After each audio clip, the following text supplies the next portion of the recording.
बोलते हैं? Non wait a minute discounting बेटा, टेक्निक बोलते हैं।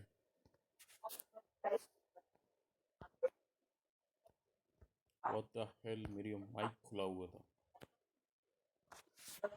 नहीं, बच गया।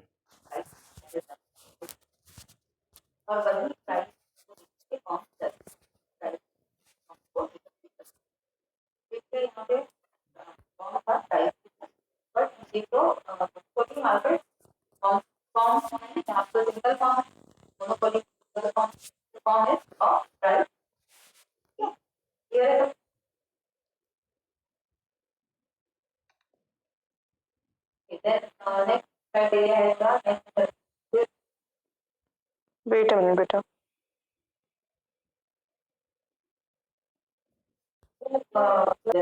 गवर्नमेंट का केस है तो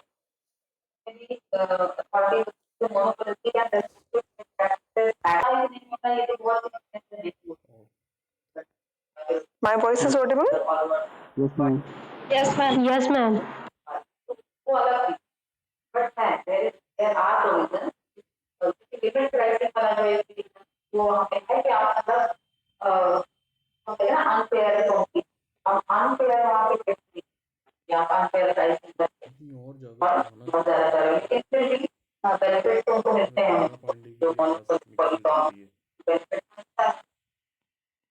नहीं आप अकेले किसी भी फील्ड में रहोगे जानकार। टू वेज होते हैं जिसमें हम क्लासिफाई करते हैं कैपिटल बजटिंग टेक्निक को। एक हमारा ट्रेडिशनल मेथड होता है, एक हमारा जो है मॉडर्न मेथड होता है।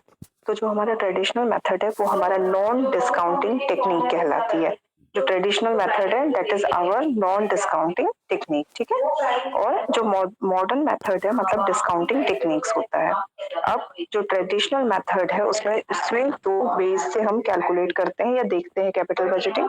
एक हमारा पे बैक पीरियड होता है, एक हमारा अकाउंटिंग रेट ऑफ रिटर्न होता है, ठीक है। Accounting rate of return, first is पे back period, second is accounting rate of return. Second मतलब जो मॉडर्न मेथड्स हैं या डिस्काउंटिंग टेक्निक्स हैं उसमें हमारा नेट प्रेजेंट वैल्यू मेथड हो गया, प्रॉफिटेबिलिटी इंडेक्स हो गया, internal rate of return method हो गया, ठीक है।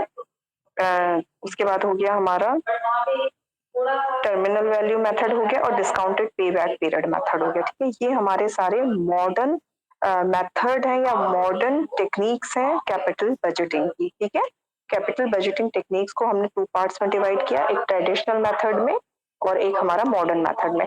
ट्रेडिशनल मतलब नॉन डिस्काउंटिंग टेक्निक्स हो गई जिसमें कि हमारा पे बैक पीरियड हो गया और अकाउंटिंग रेट ऑफ रिटर्न हो गया।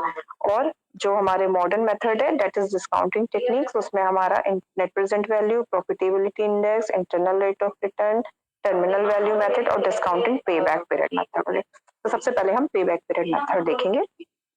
देखो पे बैक पीरियड मेथड का मतलब ये होता है कि सपोज करिए मेरे पास 1 लाख ऑफ रुपीज थे, ठीक है। 1 लाख रुपीज था मेरे पास। क्योंकि मेरे पास लिमिटेड रिसोर्स था, मेरे पास बहुत सारे ऑप्शंस अवेलेबल नहीं थे, इन्वेस्टमेंट के ऑप्शंस अवेलेबल थे लेकिन मेरे पास अमाउंट ही नहीं था इतना कि मैं अलग अलग ऑप्शंस पे इन्वेस्टमेंट कर सकूं।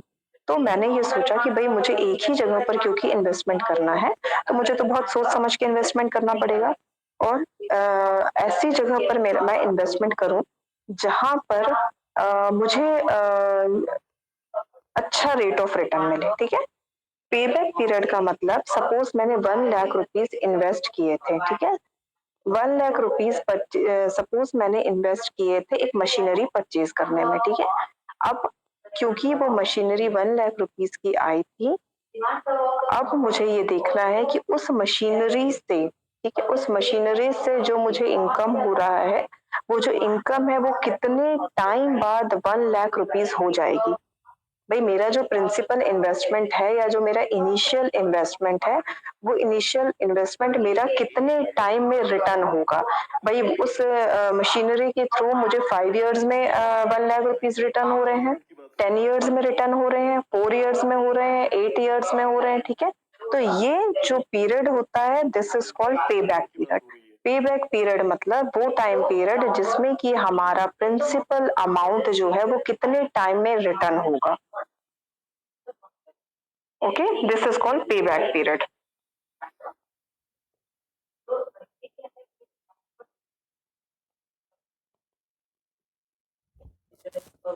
ठीक है। मतलब जितना जिस प्रोजेक्ट का जितना कम ड्यूरेशन है, जितने कम ड्यूरेशन में उस वो प्रोजेक्ट हमें इनिशियल इन्वेस्टमेंट रिटर्न करता है, वो प्रोजेक्ट हमारे लिए एक्सेप्टेबल होता है या उस प्रोजेक्ट को हम एक्सेप्ट करते हैं। ओके।